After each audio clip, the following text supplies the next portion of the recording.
My name is Diana, 43 years old, and former Chief Innovation Officer at TechVision Dynamics. For 20 years, I poured my heart and soul into building a patent portfolio that became the backbone of the company. Engineering was never just a job for me, it was my passion. 20 years of loyalty erased in a 3-minute meeting. Little did Gregory know that his callous decision would cost the company $1.2 billion in valuation overnight. Before I tell you how I made Gregory Jenkins regret the day he replaced me with his inexperienced niece, drop a comment letting me know where you are watching from and hit that subscribe button if you have ever been undervalued at work.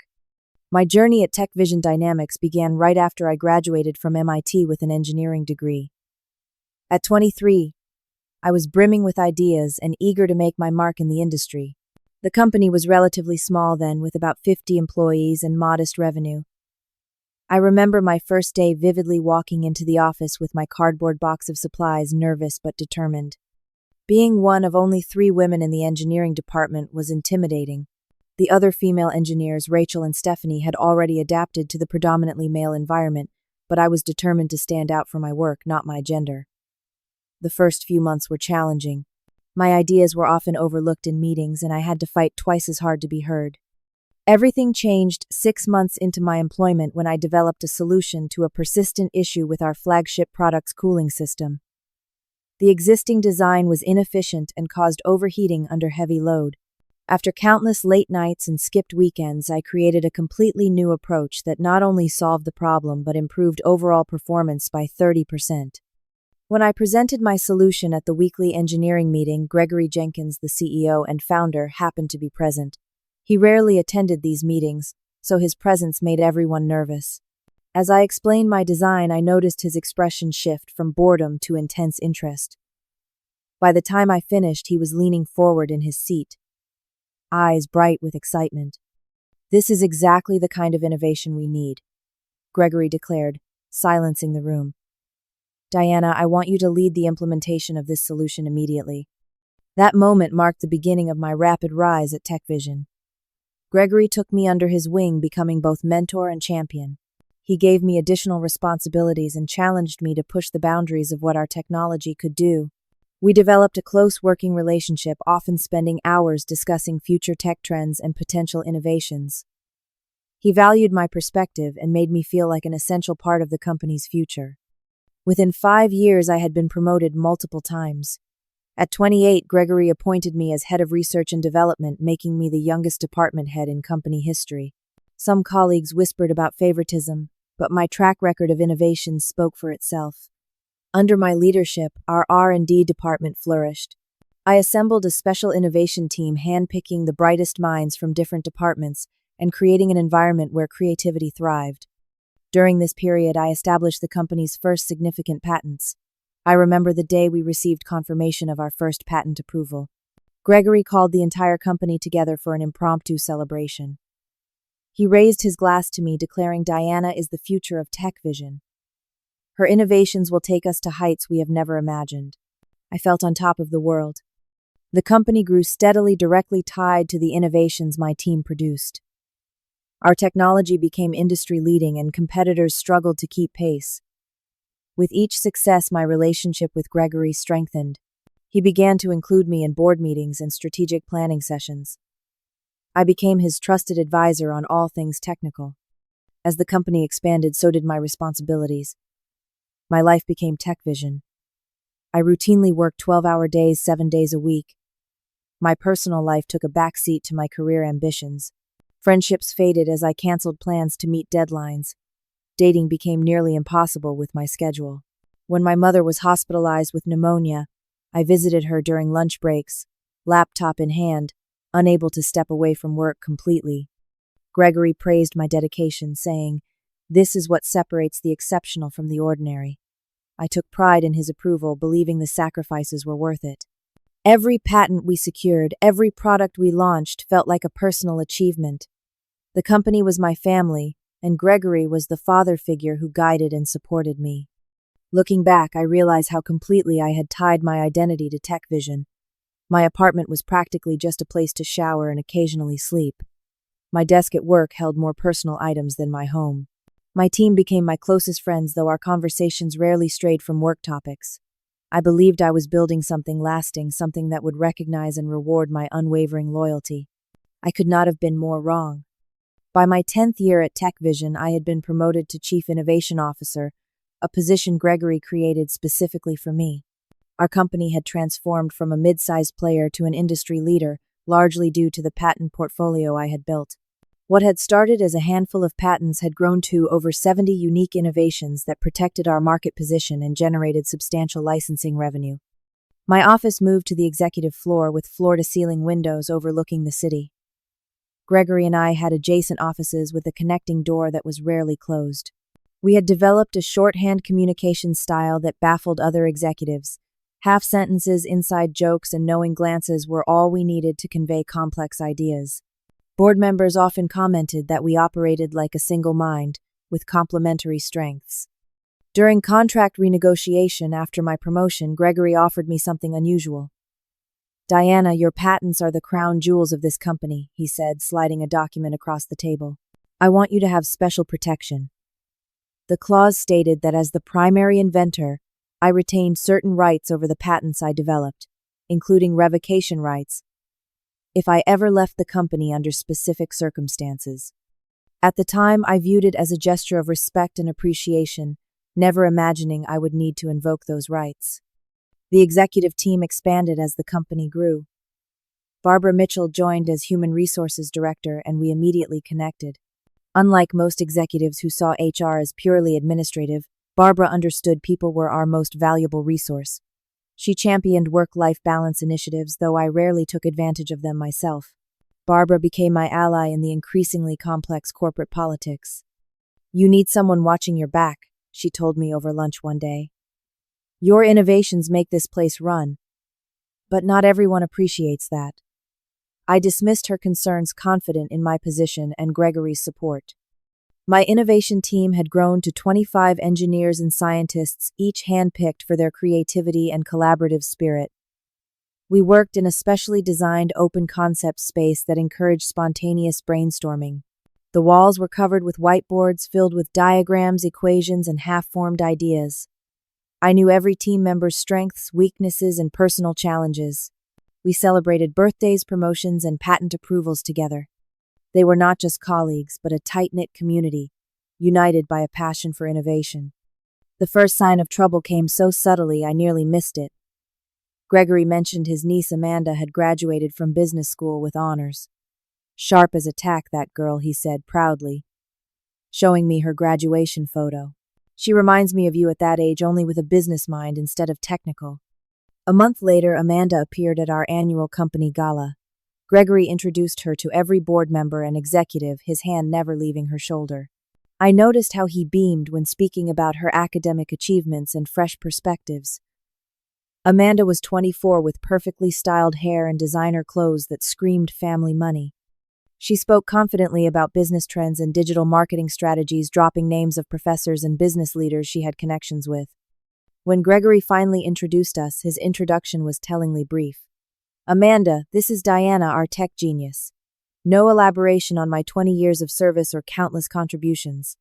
Amanda gave me a practiced smile that did not reach her eyes. "I have heard so much about you," she said, her tone suggesting she had heard very little. "My uncle says you have been with the company forever." Since nearly the beginning, I confirmed, trying not to read too much into her phrasing. How fascinating to stay with one company for so long. My generation tends to value diverse experiences. The condescension was subtle, but unmistakable. Over the following months, I noticed small changes in Gregory's behavior. Our daily morning strategy sessions became weekly, then bi-weekly. He began closing the connecting door between our offices more frequently. Emails that once received immediate responses now sat unanswered for days.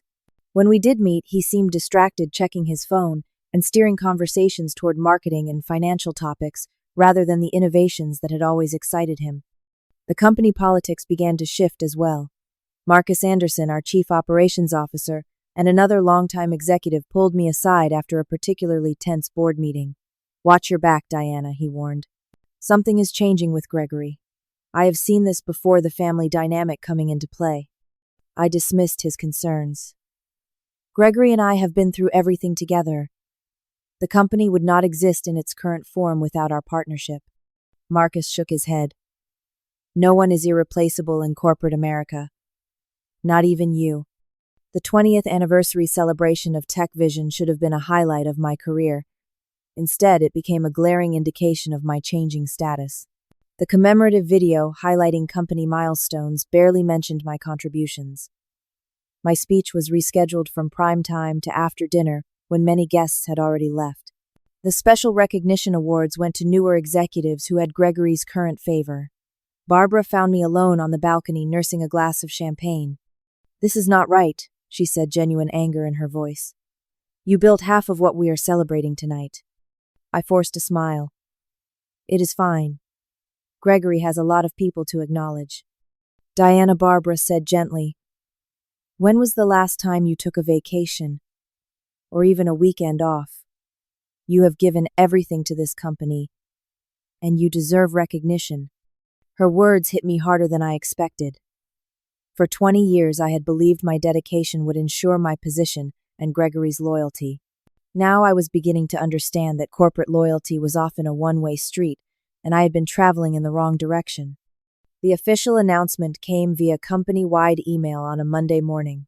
Amanda Jenkins was joining TechVision Dynamics as Director of Strategic Innovation, a newly created position that sounded alarmingly similar to aspects of my role.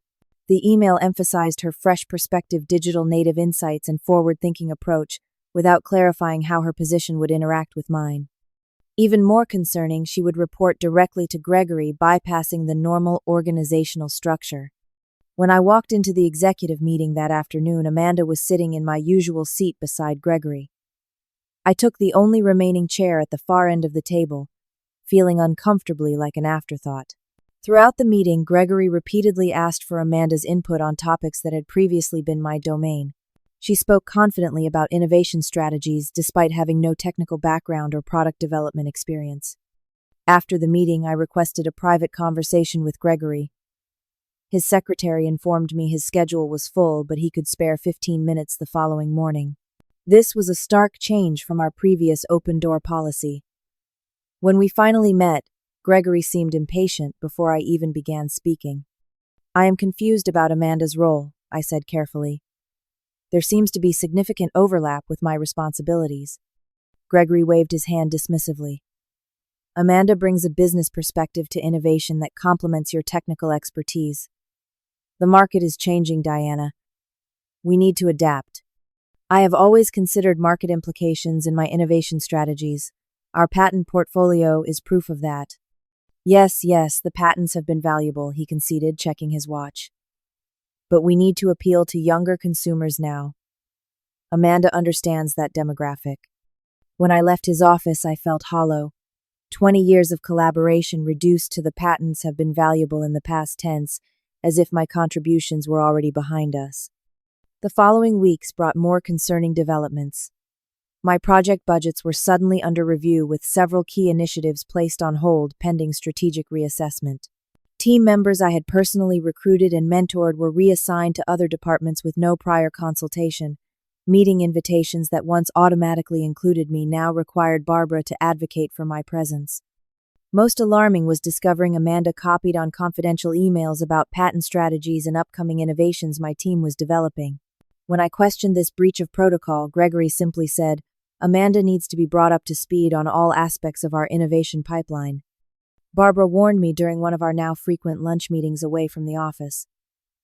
"There are rumors of restructuring," she said, keeping her voice low despite the private dining room. "Gregory has been meeting with the board without the executive team. Do you think my position is at risk?" I asked the question, feeling surreal after 20 years of security. Barbara hesitated.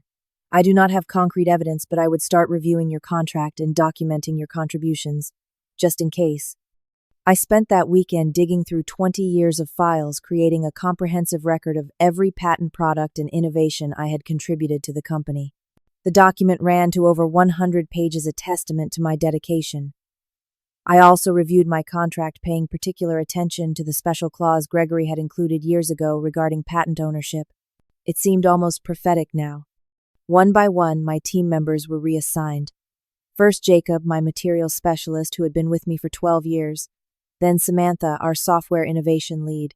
Each time, the reassignment came directly from Gregory's office, with vague explanations about company needs and strategic realignment. My protests were ignored or rebuffed with corporate platitudes about the greater good. The final blow came when I learned TechVision was preparing for an initial public offering. This major development was kept from me until the preparation was well underway. When I finally received access to the prospectus draft, I discovered my patents were central to the company's valuation, projected at over $1 billion. My innovations were the foundation of the company's worth, yet I was being systematically sidelined. I requested an urgent meeting with Gregory to discuss my role in the IPO process.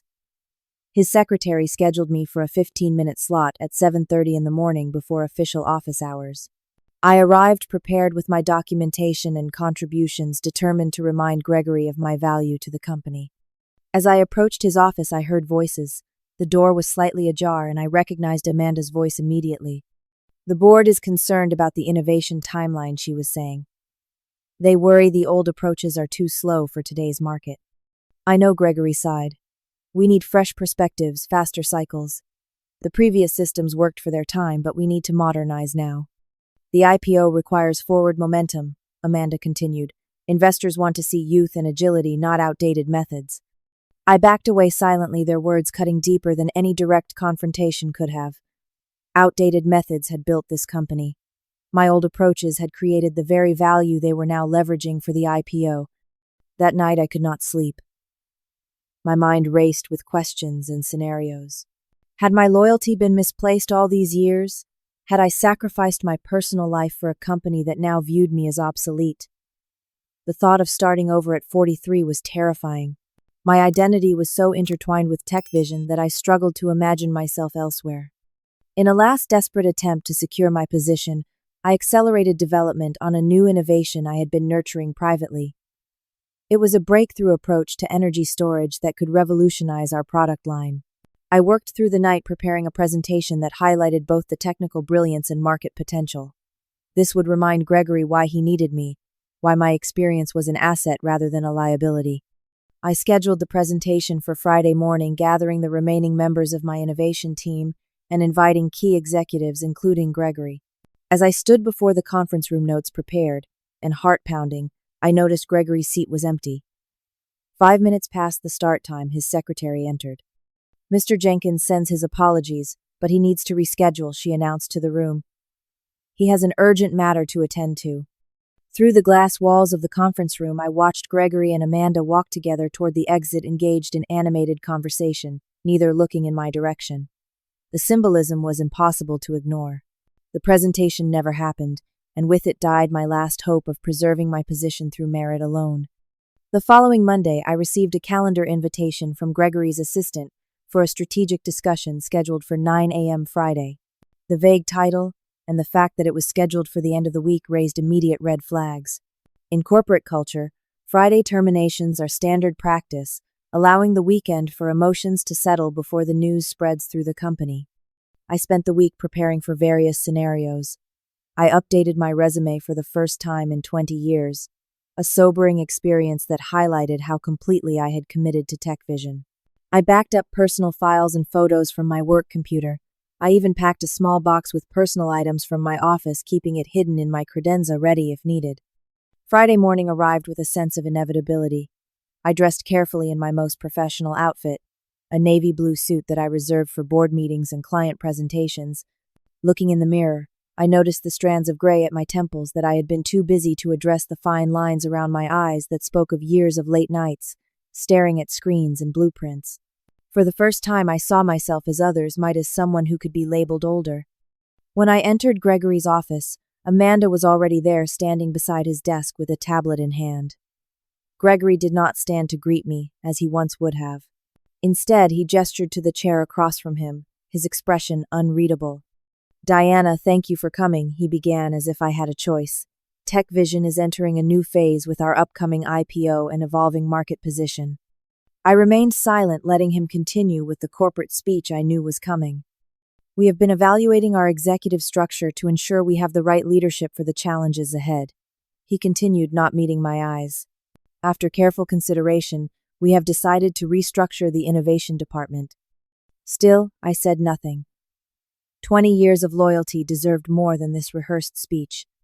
Growing uncomfortable with my silence, Gregory finally reached the point. Effectively, immediately, your position as Chief Innovation Officer is being eliminated. He slid a folder across the desk. Sign here. We need someone younger, more in touch with current trends. The bluntness of his statement, the explicit mention of age, should have shocked me. Instead, I felt a strange calm, as if I had been preparing for this moment longer than I realized. And Amanda will be taking over my responsibilities, I asked, glancing at the young woman who was trying unsuccessfully to hide her satisfaction. Amanda will be heading the newly formed Future Innovation Division, Gregory confirmed. She will be overseeing the patent portfolio and innovation strategy moving forward. I looked at the termination agreement without touching it. I will need time to review this with my attorney. Gregory frowned. The package is generous, Diana. 2 months severance, standard non-compete clause. Our legal team has approved it. Nevertheless, I will review it before signing. His expression hardened. Security will escort you to collect your personal items. Your access will be terminated at noon today. The humiliation of being escorted by security after 20 years of service was almost unbearable. Frank, the security guard who had greeted me every morning for over a decade, looked deeply uncomfortable as he followed me to my office. This is not right, miss. Diana, he whispered as I gathered my previously packed box and a few remaining items. Colleagues watched with wide eyes as I walked through the open office space for the final time. Box in arms, security at my heels. In the parking garage, I finally broke down. Sitting in my car with the box of 20 years of memories on the passenger seat, I sobbed uncontrollably.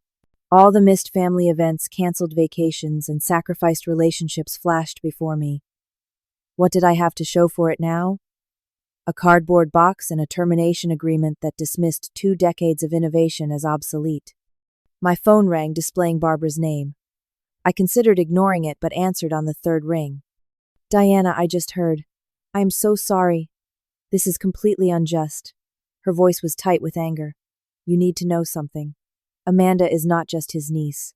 Gregory has been grooming her for your position for over a year. The board was told you were planning to leave after the IPO, that this was a planned transition. The revelation that Gregory had been actively undermining me for a year, spreading lies about my intentions, transformed my grief into something harder. Thank you for telling me, Barbara. I needed to know the truth. There is more, she continued. The IPO valuation is entirely built on your patent portfolio. Without those patents, the company value drops by more than half. Gregory is counting on you signing that agreement quietly. After ending the call, I drove home in a daze. My apartment felt foreign after spending so little time there over the years. The silence was oppressive after the constant activity of the innovation department. I moved through the rooms like a ghost, unable to settle or focus. As evening fell, I opened my laptop and found I still had access to the company systems. Either an oversight in the termination process, or perhaps they did not consider me technically savvy enough to cause problems. I began methodically downloading documentation related to my patents, my employment agreement, and communications about my contributions.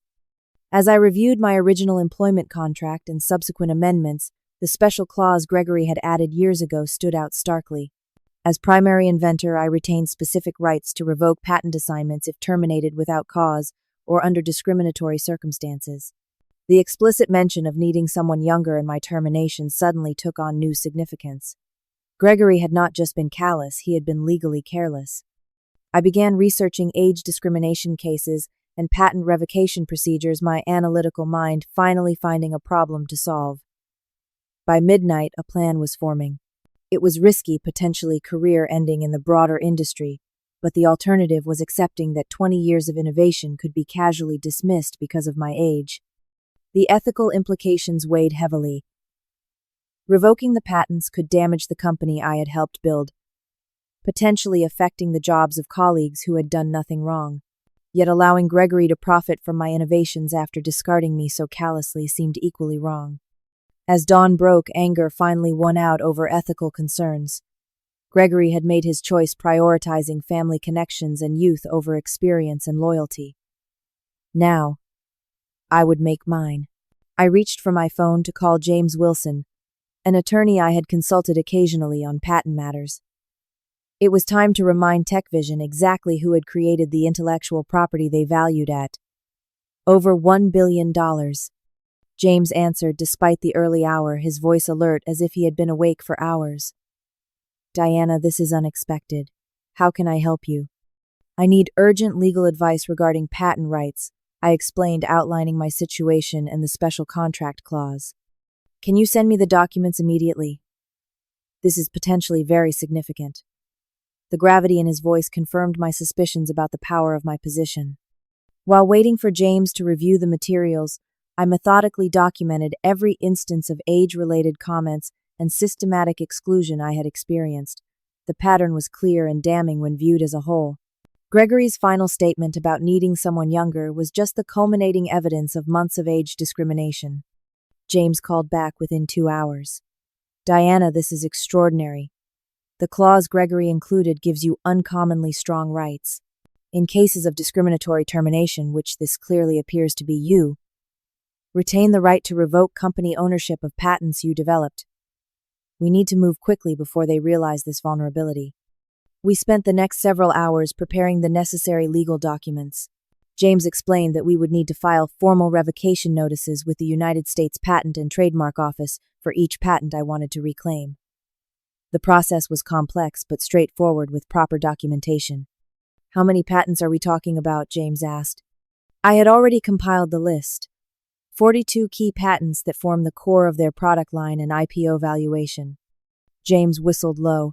That is going to send shockwaves through the company and potentially the industry. Are you prepared for the fallout? This could make finding another position difficult if it is perceived as vindictive. I understand the risk, I replied, my resolve hardening. But I cannot allow them to profit from my innovations after discarding me for being too old at 43. By late afternoon, we had prepared all the necessary documentation. The revocation notices cited my termination circumstances, Gregory's explicit statement about needing someone younger, and the contract clause that permitted this action. Each form required meticulous attention to detail, listing patent numbers, filing dates, and specific language from my employment contract. As I signed each document, memories flooded back of the countless hours spent developing these innovations. The late nights working alongside team members who had become family. The exhilaration when a prototype finally functioned as intended. Gregory's proud smile when we secured each patent, his arm around my shoulders as he declared, "This company would be nothing without your brilliant mind, Diana." That memory stung most sharply now. Had he meant those words, or had I been merely a useful tool until family ambition took precedence? The betrayal cut deeper because I had genuinely believed in our partnership and his mentorship and support. While James prepared to file the documents first thing Monday morning, I checked social media and found Amanda had already updated her profile with her new title, Chief of Future Innovation at TechVision Dynamics. Her post included a photo of her smiling beside Gregory in what had been my office until yesterday. The caption read, "Excited to lead TechVision into a new era of innovation. Grateful to my uncle for recognizing the need for fresh perspectives in the tech industry." The blatant nepotism and dismissal of my 2 decades of contributions solidified my resolve. This was not just about my career, but about principle, about recognizing the value of experience and the injustice of being discarded due to age. That night, I barely slept, alternating between doubt and determination. Was I being petty and vengeful, or standing up for myself and others who might face similar discrimination? By morning, I had settled into a calm certainty. Gregory had made a business decision based on personal preference rather than merit. Now he would face the business consequences of that choice. Monday morning, James filed all 42 patent revocation notices simultaneously. The process would take time to complete, but news would spread quickly once the filings became public record. I waited at home, phone in hand, knowing the storm would break soon. By mid-afternoon, industry rumors had begun circulating. A former colleague texted, "Is it true you are challenging TechVision's patent ownership? The legal department is in complete chaos." Barbara messaged next emergency executive meeting called. Gregory looks like he is about to explode. What did you do? I did not respond to either message, letting the situation unfold without commentary. When I checked financial news, TechVision stock had already dropped 5% in late trading as vague rumors of patent issues began to circulate. My phone began ringing constantly, first with calls from colleagues, then from Gregory himself. I let each call go to voicemail, listening to his messages evolve from professionally curt to increasingly desperate as the day progressed. Diana, this is Gregory. Please call me regarding some paperwork questions. Diana, we need to discuss an urgent matter with the patent office. Call immediately. Diana, whatever you think you are doing needs to stop now. You are putting the entire company at risk. Diana, for God's sake. Call me back. Do you realize what you are doing? 20 years of building this company? And you would destroy it out of spite. The final message came near midnight, Gregory's voice hoarse and defeated. Diana, please. Let us talk about this like reasonable people. Whatever you want, we can negotiate. Just call me back. I slept surprisingly well that night, better than I had in months. There was something freeing about having taken definitive action after months of powerlessness. Whatever happened next, I had reclaimed agency in my professional life. Tuesday morning brought news that TechVision's stock had dropped 15% at opening, as the patent revocation filings became public knowledge. Financial analysts were raising concerns about the IPO valuation, and technology blogs were beginning to piece together the story of my termination and subsequent patent action. At 10 a.m., my phone rang with a number I did not recognize. It was Jessica Winters, TechVision's board chair. Diana, this is Jessica. We need to talk immediately about resolving this situation. I am listening, I replied calmly. The board has called an emergency meeting for 2 p.m. today. We are requesting your presence to discuss a resolution that would benefit all parties. Will Gregory and Amanda be there? I asked. Yes, all key parties will be present. I considered my options carefully. I will attend on one condition. My attorney James Wilson must be present as well. Jessica paused only briefly.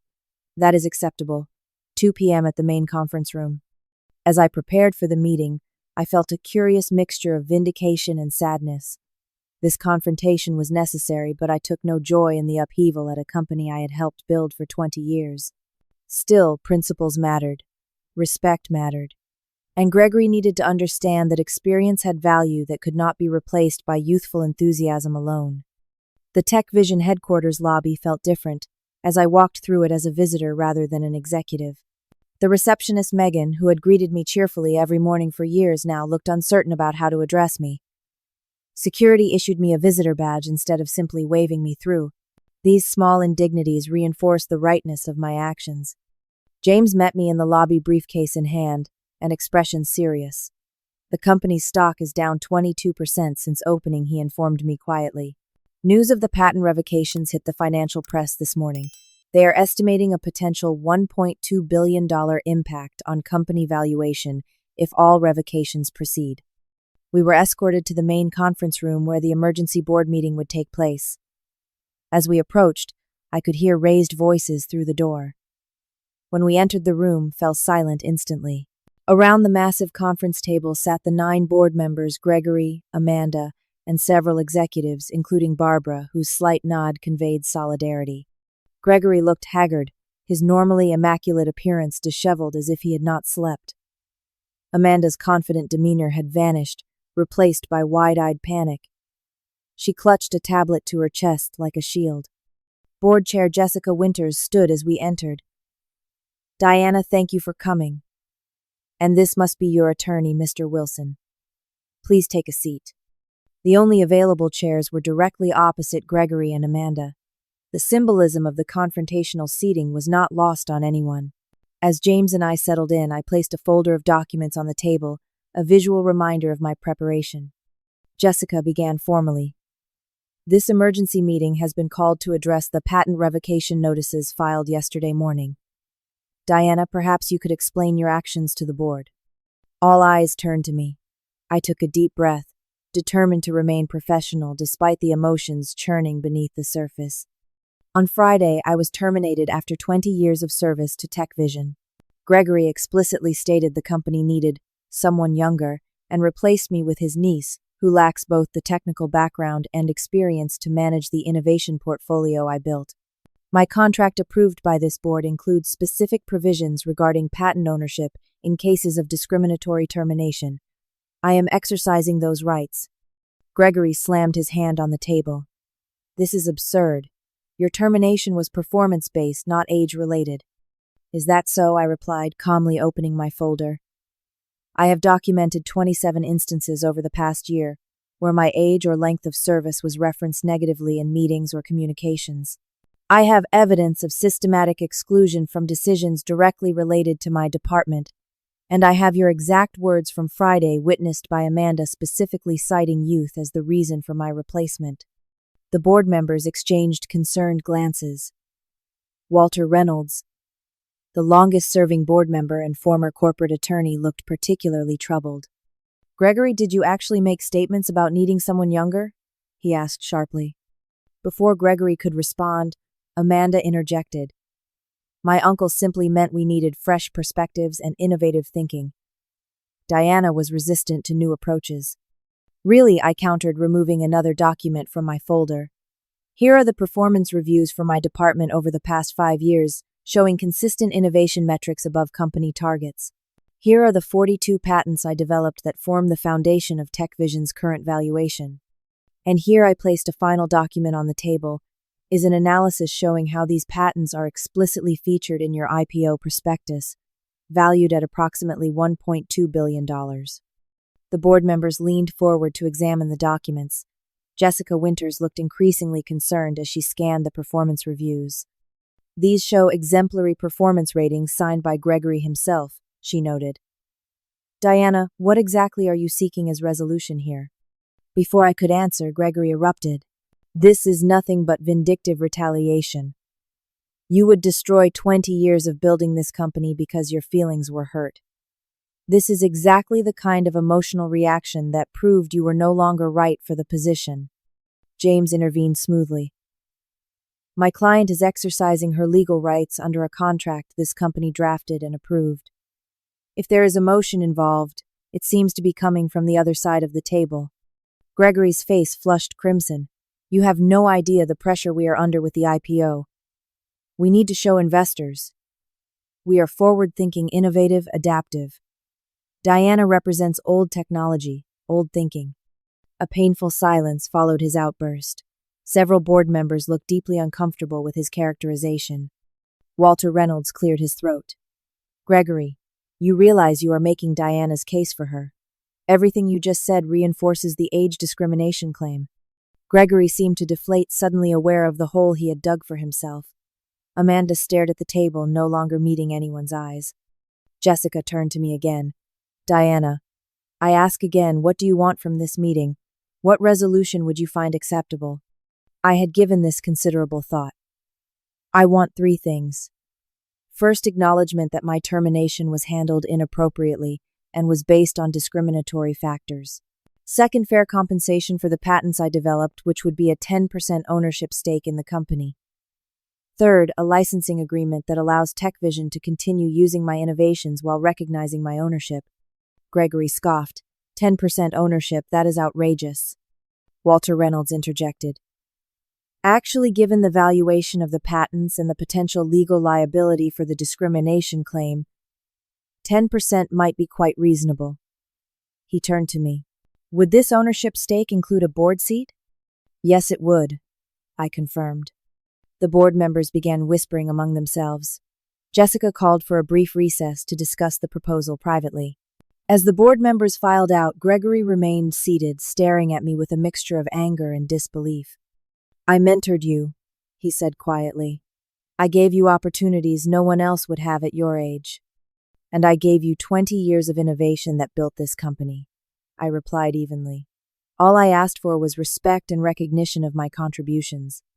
Amanda is family, he said, as if that explained everything. TechVision was my family, I countered. Until you decided I was too old to belong anymore. When the board returned 30 minutes later, their expressions suggested a decision had been reached. Jessica addressed me directly. The board has authorized me to negotiate a settlement. We are prepared to offer you an 8% ownership stake, a board seat, and full licensing rights to TechVision for all patents in question. In exchange, you will withdraw the revocation notices and sign a non-disclosure agreement regarding the circumstances of your termination. I glanced at James, who gave a slight nod indicating the offer was solid. 9% ownership, and I wanted in writing that Amanda will be reassigned to a position commensurate with her actual experience level, I countered. Gregory started to protest, but Jessica silenced him with a raised hand. Gregory, you have done enough. The board will handle this now. She turned back to me. 9% and appropriate reassignment for Amanda is acceptable. I will have legal draw up the paperwork immediately. The resolution came more quickly than anyone anticipated. By evening, the agreements were signed, the patent revocations withdrawn, and a press release prepared announcing my new position as major shareholder and board member. The statement carefully avoided any mention of the discrimination claim or the near catastrophe with the patent portfolio. As James and I prepared to leave, Barbara approached me in the hallway. That was the most satisfying board meeting I have ever witnessed, she said with a small smile. What will you do now? I had been considering this question throughout the negotiations. I think it is time to start something new. Something built on respect and recognition of talent, regardless of age. Barbara nodded thoughtfully. If you are looking for an HR director who values experience, let me know. With a handshake that promised future conversations, we parted ways. As I walked out of TechVision headquarters, I felt lighter than I had in years. Sometimes standing up for yourself means walking away, and sometimes it means claiming your rightful place at the table. I had managed to do both. The weeks following the emergency board meeting brought dramatic changes both to TechVision and to my life. The settlement granted me 9% ownership of the company, a board seat, and exclusive licensing agreements for my patents. The company announced these changes as a strategic reorganization, without mentioning the near-disastrous patent revocation that had forced their hand. Amanda was reassigned from her brief tenure as Chief of Future Innovation to Junior Product Manager, a position more aligned with her actual experience level. She avoided me during board meetings, her earlier smugness replaced by visible discomfort whenever we were in the same room. Gregory announced his early retirement 3 months after our confrontation, citing personal reasons and a desire to spend more time with family. His departure was carefully orchestrated to minimize market impact, though industry insiders suspected the real story. At his farewell reception, we exchanged brief civil acknowledgments, but no meaningful conversation. The betrayal had cut too deep for easy reconciliation.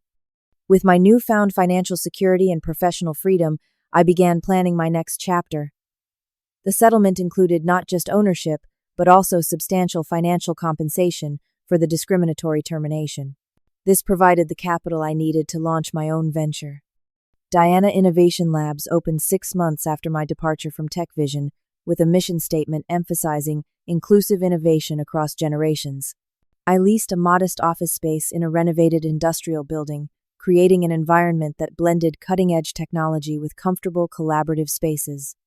My first hire was Jacob, my former materials specialist, who had been unceremoniously reassigned during my final months at TechVision. He brought not just his technical expertise, but also 5 other former team members who had grown dissatisfied under the new leadership.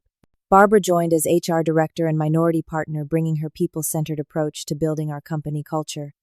What is our first project going to be? Jacob asked during our initial team meeting. Something that has been on the back burner for years, I replied, pulling out plans for the energy storage solution I had been developing privately. TechVision thought innovation required youth. Let us show them what experience can accomplish. We developed the technology over 18 months, filing 12 new patents that improved upon energy storage efficiency by 40% compared to industry standards. Major manufacturers began approaching us about licensing agreements before we had even completed the prototype phase. What made Diana Innovation Labs different was not just the technology but the culture. We implemented 4-day work weeks, flexible hours, and genuine work-life balance. Team members ranged in age from 22 to 67 each, valued for their unique perspectives and contributions. We established a mentorship program specifically designed to support women and minorities in engineering, creating the pathways I had lacked early in my career. The personal healing took longer than the professional rebuilding. For months after my termination, I struggled with feelings of betrayal and self-doubt. Had I truly been becoming obsolete? Was there something I could have done differently to prevent the situation? Therapy helped me recognize these thoughts as internalized ageism rather than reality. Gradually, I rebuilt my personal life that had atrophied during my years of single-minded dedication to TechVision. I reconnected with old friends, joined a hiking group, and even began dating again, something I had considered impossible with my previous work schedule. My apartment, once just a place to sleep between workdays, became a home filled with books, plants, and evidence of a life beyond work. 2 years after launching Diana Innovation Labs, we were approached by a major technology corporation with an acquisition offer. The board, which I had carefully assembled to represent diverse backgrounds and perspectives, was divided on whether to accept. "This is exactly the validation we have been working toward," argued Malcolm, our finance director. "The offer is exceptional. But we would lose control over our culture and mission," countered Samantha, who had become our chief technology officer. "Everything that makes us different could be lost." The debate reminded me of conversations from my early days at TechVision, when principles and vision drove decisions rather than just financial considerations. After careful deliberation, we declined the acquisition offer but negotiated a strategic partnership that preserved our independence while providing access to greater resources and markets. Our energy storage technology became industry standard within 3 years, with licensing agreements generating steady revenue that allowed us to expand into new areas of research. Diana Innovation Labs grew to 60 employees, each one personally interviewed to ensure they shared our values of respect, inclusion, and collaborative innovation. The greatest surprise came 4 years after my departure from TechVision, when I received an unexpected email from Gregory Jenkins. He requested a meeting, offering no explanation beyond personal matters to discuss. Curiosity overcame my lingering resentment, and I agreed to meet him at a neutral location, a quiet cafe downtown. Gregory had aged visibly in the intervening years. The confident, commanding presence had dimmed, replaced by a more subdued demeanor. He ordered coffee with trembling hands before finally meeting my eyes. "I owe you an apology, Diana," he began, his voice lacking its former authority. "What I did was not just legally wrong, but morally wrong. You deserved better after 20 years of loyalty." The apology was unexpected but not unwelcome. "What brought you to this realization?" I asked. "Ironically, age," he admitted with a rueful smile. "After retiring, I tried consulting with some startups. The way they dismissed my experience, referred to me as outdated, made me understand what I had done to you. I became the obsolete one." There was a certain poetic justice in his experience, yet I felt no satisfaction in his discomfort. "The technology industry has a profound age problem," I acknowledged. "Experience should be valued alongside fresh perspectives, not discarded." "Your new company seems to have found that balance," he noted. "Diana Innovation Labs is making waves with that approach." We talked for over an hour, not as former adversaries, but as two people who had shared 20 years of building something significant together before it fell apart. Gregory would never be my mentor again, nor I his protege, but we could acknowledge the complicated history between us with newfound understanding. As I reflected on the journey from that humiliating termination meeting to running my own successful company, the most profound lesson was not about patents, corporate politics, or even age discrimination, though those were certainly part of the important. The real lesson was about self-worth and the courage to stand up for it. For 20 years, I had tied my identity and value entirely to my work at TechVision, sacrificing everything else for professional success. The termination forced me to recognize that true success required balance, that loyalty should be reciprocal, and that standing up for yourself is not just appropriate but necessary when faced with injustice. Diana Innovation Labs thrived, not because we had better technology, though we did, but because we built a company that valued people as whole human beings rather than just producers of innovation. Our success proved that respect and inclusion were not just moral imperatives but sound business strategies. The patents that had nearly brought TechVision to its knees were important, but they were ultimately just legal constructs protecting ideas. The real value was in the minds that created those ideas and the environment that nurtured them. Gregory had forgotten that fundamental truth, focusing on the patents while discarding the patent creator. His mistake became the foundation of my greatest success. Have you ever experienced being undervalued or pushed aside despite your contributions? I would love to hear your stories in the comments below. If this resonated with you, please hit the like button and subscribe to hear more stories about standing up for yourself in the professional world.